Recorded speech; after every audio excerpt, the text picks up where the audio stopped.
আচ্ছা, খুব তাড়াতাড়ি একটা রিভিউ করতে এলাম। একটু পরে আমি ধূমকেতু দেখতে যাবো। আসলে প্রথম ফার্স্ট ডে দেখতে পারিনি, একটা মানে একটু কাজ ছিল আর কি। তো যাই হোক, মানে রঘু ডাকাত, এখন শুধু রঘু ডাকাত নিয়ে কথা বলছি। ধূমকেতুর ক্রেজ নিয়ে পরে আসছি, ধূমকেতু নিয়ে আলাদা একটা ভিডিও বানাবো, রিভিউ ভিডিও বানাবো।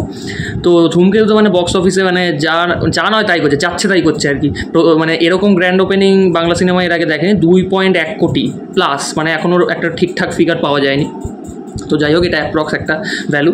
তো রঘু ডাকাত নিয়ে কথা বলি। আজকে রঘু ডাকাতের টিজারটা দেখলাম, হয়তো হলে গিয়ে বিগ স্ক্রিনেও দেখতে পাবো যদি, মানে আমার মনে হয় যে এই টিজারটা দেখাবে প্রথমে।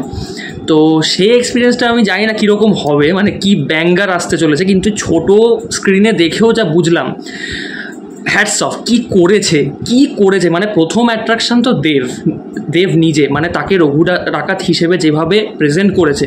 এখানে কিছু মানে সিন আছে, আমি স্ক্রিনশট দেবো, মানে এর মধ্যে থাকবে আর কি, এই ভিডিওর মধ্যে। তো যেভাবে সে এগিয়ে আসছে খাড়া নিয়ে, মানে তার সিক্স প্যাক নিয়ে এরকম করে মেরে, ঠিক আছে, ঘোড়া নিয়ে যেভাবে ছুটে আসছে, যেভাবে মানে তার ভয়েসটা যে দিয়েছে, মানে বাংলার বিধান দেবে রঘু ডাকাত, এইভাবে যে একটা গম্ভীর ভয়েস দিয়েছে একটা। তো তারপর একটা মানে পিছনে সূর্যের একটা সিজি দেখা যাচ্ছে, আর তার সামনে দেব ঘোড়া নিয়ে আসছে। হ্যাটস অফ, মানে বাংলা সিনেমায় এরকম ভিজুয়াল আর এরকম মেকআপ, সৌমিক হালদার অসাধারণ কাজ করেছে, অসাধারণ। তার মানে সে যে কী করেছে এখানে, মানে প্রোডাকশানের যে কী কাজ সে কী করেছে, ডিওপির কাজ, মানে প্রত্যেকটা ফ্রেমে দেখা যাচ্ছে, প্রত্যেকটা ফ্রেমে ধরা যাচ্ছে। প্রত্যেকের মেকআপ, দেব, সোহিনী, অনির্বাণ ভট্টাচার্যকে আমরা নতুনভাবে দেখতে পাবো এখানে। একজন জমিদারের রোল প্লে করছে, অ্যান্টাগনিস্ট আর কি। মানে তার চোখে মুখে যেন শয়তানি ঝিলিক মারছে, অসাধারণ লাগছে দেখতে। আর তার মেকআপ যেরকম হচ্ছে, সে তো অসাধারণ অভিনেতা বটেই, কিন্তু তাকে এই সিনেমায় নতুনভাবে দেখা যাচ্ছে, মানে তার ফার্স্ট ঝলক বেরোলো আর কি টিজারে। আর দেবকে তো মানে হ্যাটস অফ, যা লাগছে কিছু বলার নেই, যে বললাম আর কি। আর প্রত্যেকটা ক্যারেক্টার যখন রিভিল হচ্ছে, রূপা গাঙ্গুলি, ওম, দেব, সোহিনীকে এখানে কি লাগছে, মানে তাকে এরকমভাবে এর আগে কখনো দেখা যায়নি।